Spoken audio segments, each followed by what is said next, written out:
Finland, যা হাজার হ্রদের দেশ নামে পরিচিত, যেখানে রয়েছে প্রায় 1,87,000 হ্রদ। এই দেশ শুধু প্রাকৃতিক সৌন্দর্যেই সমৃদ্ধ নয়, বরং শিক্ষা, অর্থনীতি এবং প্রযুক্তির উন্নয়নে বিশ্বকে দেখিয়েছে নতুন পথ। চলুন এই আশ্চর্যজনক দেশের সম্পর্কে জানা যাক আজকের ভিডিওতে।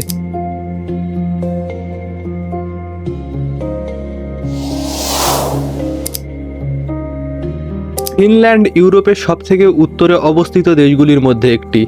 ফিনল্যান্ডকে the land of thousand lake বলা হয়। এখানকার প্রাকৃতিক সৌন্দর্য শুধু পর্যটকদের নয়, স্থানীয়দের জীবনধারাও প্রভাবিত করে। ফিনল্যান্ড 1917 সালের 6 ডিসেম্বর স্বাধীনতা লাভ করে। দেশটির মোট আয়তন 3,38,145 বর্গ কিলোমিটার। দেশটির জনসংখ্যা প্রায় 54 লক্ষ, যা প্রতি বর্গ কিলোমিটারে গড়ে 16 জন। ফিনল্যান্ডের সবচেয়ে বড় ধর্ম হল খ্রিস্টান ধর্ম। ফিনিশ জনগণের প্রায় 65% খ্রিস্টান ধর্ম অনুসারী। খ্রিস্টান ধর্মই এই দেশের রাষ্ট্রীয় ধর্ম হিসাবে স্বীকৃত। খ্রিস্টান ধর্মের পরে ফিনল্যান্ডের দ্বিতীয় বৃহত্তম ধর্ম ইসলাম, যা ফিনল্যান্ডের মোট জনসংখ্যার প্রায় 3%। এছাড়াও ফিনল্যান্ডে 0.2% বৌদ্ধ ধর্মের মানুষ এবং 0.1% হিন্দু ধর্মের মানুষ বসবাস করেন। বর্তমানে ফিনল্যান্ডে প্রায় 30% জনগণ নাস্তিক, অর্থাৎ যারা কোনো ধর্মে বিশ্বাসী নয়। ফিনল্যান্ড দেশটির পশ্চিমে সুইডেন, পূর্বে রাশিয়া এবং দক্ষিণে এস্তোনিয়া। ফিনল্যান্ডকে হাজার হ্রদের দেশ বলা হয়। দেশটিতে প্রায় 1,87,000 হ্রদ রয়েছে। দেশটির সবচেয়ে বড় হ্রদ হল সাইমা, যা স্থানীয় বাসিন্দা ও পর্যটকদের জন্য প্রধান আকর্ষণীয় স্থান। এছাড়াও ফিনল্যান্ডের প্রায় 70% জমি ঘন পাইন ও বার্চ গাছে ঢাকা। এই বনাঞ্চল প্রাকৃতিক সৌন্দর্যের পাশাপাশি দেশটির পরিবেশকে শুদ্ধ রাখতেও গুরুত্বপূর্ণ ভূমিকা পালন করে।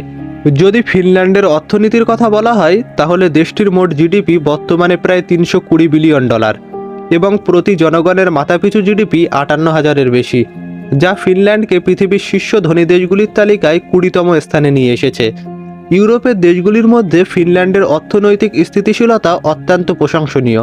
ফিনল্যান্ডের অর্থনীতির সবচেয়ে বড় ভিত্তি হল প্রযুক্তি। নোকিয়া, মেটসো কর্পোরেশন, স্টোরা এনসোর মতো বড় বড় কোম্পানি ফিনল্যান্ডের অর্থনীতিকে আরও মজবুত করে তুলেছে। দেশটি বর্তমানে ক্লিন টেকনোলজি এবং আর্টিফিশিয়াল ইন্টেলিজেন্সে উল্লেখযোগ্য ভূমিকা পালন করে। এছাড়াও ফিনল্যান্ডের মোট আয়তনের প্রায় 70% বন হওয়ায় দেশের অর্থনীতিতে বন শিল্পের অবদানও অনেক বেশি। কাগজ, পেপারবোর্ড এবং কাঠের রপ্তানি ফিনল্যান্ডকে বৈশ্বিক বাজারে শক্তিশালী করেছে। এর পাশাপাশি ট্যুরিজমও ফিনল্যান্ডের অর্থনীতির আরেকটি গুরুত্বপূর্ণ অংশ। প্রতি বছর ফিনল্যান্ডের ট্যুরিস্ট স্পটে লাখ লাখ পর্যটক আসে। কিন্তু ফিনল্যান্ড শুধু আর্থিক দিক থেকেই উন্নত নয়, শিক্ষা ব্যবস্থার দিক থেকেও খুব উন্নত। সাক্ষরতার ক্ষেত্রে পৃথিবীর সেরা দেশগুলির মধ্যে অন্যতম হল ফিনল্যান্ড। ফিনল্যান্ডের সাক্ষরতার হার প্রায় 100%। এই সাফল্যের পিছনে রয়েছে তাদের দীর্ঘমেয়াদী পরিকল্পনা, সমতাভিত্তিক শিক্ষা এবং অভিন্ন শিক্ষানীতি। ফিনল্যান্ডের প্রতিটি শিশুর জন্য শিক্ষা বাধ্যতামূলক। দেশটির সরকারি স্কুলগুলোতে পড়ালেখার মান এত উন্নত যে ছাত্রদের বেসরকারি স্কুলে পড়ানোর প্রয়োজন পড়ে না। দেশটির প্রত্যেকটি ছাত্র বিনামূল্যে নিজের পছন্দ মতো সাবজেক্ট নিয়ে যতটা ইচ্ছা ততটা পড়ালেখা করতে পারে। অর্থাৎ এক কথায় বললে ফিনল্যান্ডের শিক্ষা ব্যবস্থা সম্পূর্ণ ফ্রি। ফিনল্যান্ডের সামরিক সক্ষমতার কথা বললে ফিনল্যান্ডের প্রতিরক্ষা কৌশলকে বলা হয় টোটাল ডিফেন্স। এর অর্থ হলো যুদ্ধকালীন সময়ে পুরো দেশই প্রতিরক্ষার অংশ হয়ে যাবে। 2023 সালে ফিনল্যান্ড ন্যাটো সদস্যপদ লাভ করেছে, যা তাদের প্রতিরক্ষা সক্ষমতা আরও বৃদ্ধি করেছে। ফিনল্যান্ডের সেনাবাহিনীতে প্রায় 2,80,000 সৈন্য আছে। ফিনল্যান্ডের নৌবাহিনীর অস্ত্র ভাণ্ডারের সবচেয়ে উন্নত অস্ত্র জাহাজ ও সাবমেরিন এবং বিমান বাহিনীর ফাইটার জেট এবং এয়ার ডিফেন্স সিস্টেম। সম্প্রতি তারা আমেরিকার থেকে আধুনিক F-35 জেট কিনেছে।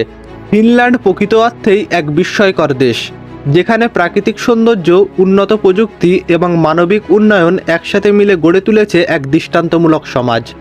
এই দেশের শিক্ষা ব্যবস্থা, অর্থনীতি এবং মানুষদের জীবনধারা আমাদের শেখায় কিভাবে একটি দেশের মানুষেরা ঐক্যবদ্ধভাবে দেশকে উন্নতির শিখরে পৌঁছাতে পারে।